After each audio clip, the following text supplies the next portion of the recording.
It's because you're not collected. Because you're just an illusion. I had a big debate with Daniel Dennett, and he was very shocked with me when he said, well, I know that I've looked everywhere and I didn't find Daniel Dennett. So when I die, I'll just be nothing, and that's cool with me.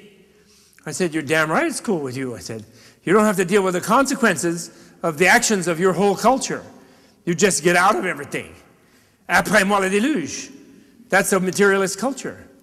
But the Buddha, who saw all the evolutionary interconnection of like life forms, physical forms, mother's genes, father's genes, but there's a third gene, the spiritual gene, as he called it, or the mental gene, which is like where the DNA code of your level of wisdom or ignorance, your level of greed or generosity, your level of aggressiveness or gentleness is carried by you, and that's when you then go find another embodiment that suits the level of where you are on those different scales. You know, it's a third genetic transmission that takes place. It's very nice. It's nice for Americans because the spiritual gene is blue, mother's gene is red, and father's gene is white. So when the blue gene hits the red and white gene, then that's your new life, and you better hope you get reborn in Vancouver, and not in Rwanda, or not in Iraq, or like I don't know, maybe not in Washington. I don't know. So, okay, so that's what I say, Buddhism as a civilizational matrix. I hope I've made that point, which had this huge history in Asia and actually spread everywhere in Asia without any crusades, without any conquest or forced transformation to Buddhism, and became usable and actually didn't really replace the local religions, like force people not to be Hindu but to be Buddhist, force people to be Buddhist and not Confucian. You know, they didn't do that. And therefore Hinduism, Vedism and Hinduism and all of Jainism, these things all coexisted. And in China, Taoism and Confucianism coexisted. And because they didn't have their God that's got to like wipe out your God, sort of to replace your God. You know what I mean? They didn't do that. All the gods are there, they're all relative, they have a use and they're not ultimately useful. It's what makes it non-theistic, but not atheistic, okay? Now given that, what do we do? We're coming out to this idea of civilization, and we come to the current crisis in our world, right? Now, how do we define civilization? I personally, although I live in New York City, do not define civilization as the possession of subways and tall buildings and oil boilers and electricity and different kinds of technology and Prozac and so forth. That is not civilization, I don't believe. And I believe that technology and industrialization can enhance civilization, possibly, but I believe in our recent historical memory, if not in our own lifetimes, we have seen what I would call industrial savagery as much as we have seen industrial civilization. You know, the Holocaust, the World Wars, civilian bombing today, shock and awe, that is industrial. Shock and awe is industrial savagery. I don't consider it civilized in the slightest. I don't know how, I'm sure you don't either, actually. You wouldn't come to a lecture by a weird Buddhist professor, I'm sure, if you thought so. So civilization I define it as the possession of the achievement in a population. It comes from the word kibis, which means a city.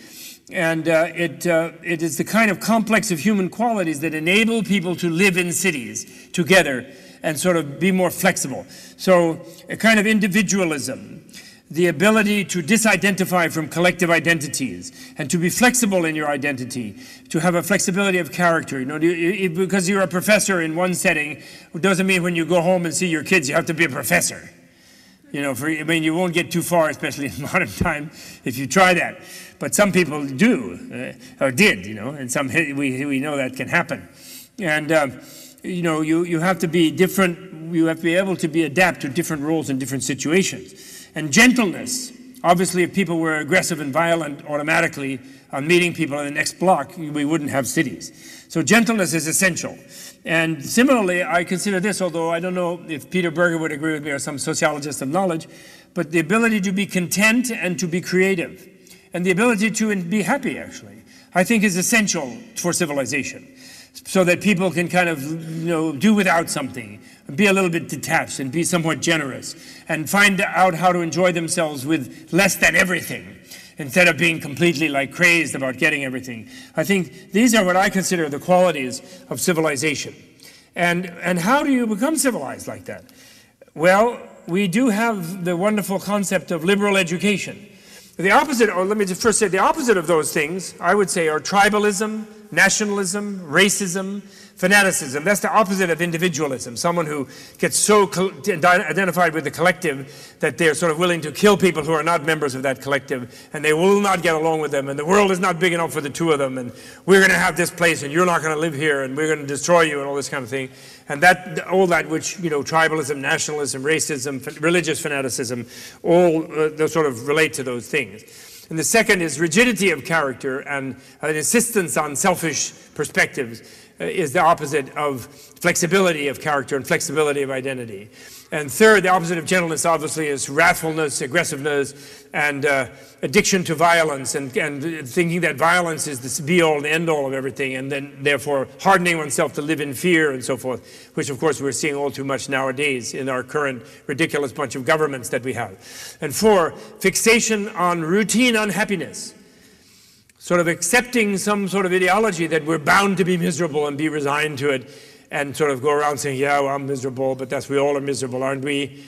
And actually being suspicious of anybody who's happy, which we are, actually, aren't we? Look at it. Your son comes home at night, or your friend, and they're really happy. And how do you feel? Are you delighted that they're really happy? No. What did you take? Where have you been? What did you drink? What's the matter with you? Or are they being bipolar? Are they going to have a downswing in a minute? Are they being manic? Or take some Prozac, take some Librium. In other words, and even if we get too happy, we look around, who's going to spank me? What's going to happen? Must have done something wrong. We're afraid of happiness, actually. We're afraid of being content. Therefore, I need another thing. I need to buy something. I need to make some more money. I need a bigger house. We're just obsessed with these things because we meditate on them, because we watch a lot of television.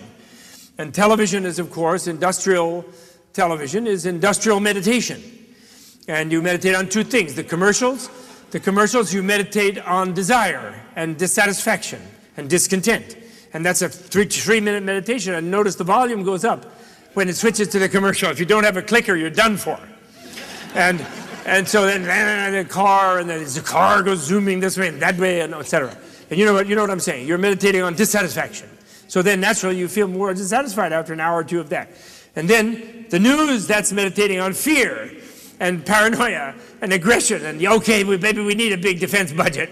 Because in the news, it's like somebody killed you, and they're invading here, and Putin is nasty, and many things.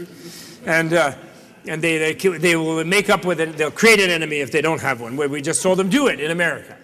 They went out hunting for enemies. The guy tuned up his pacemaker, and he went out looking for the enemies. He elected himself vice president, and went out, and he's out to kill everybody. So this kind of routine unhappiness is a very important anti-civilizational thing. And it makes people restless, and they compensate for this resignation to being unhappy by obsession with wealth, status, power, security, this sort of thing.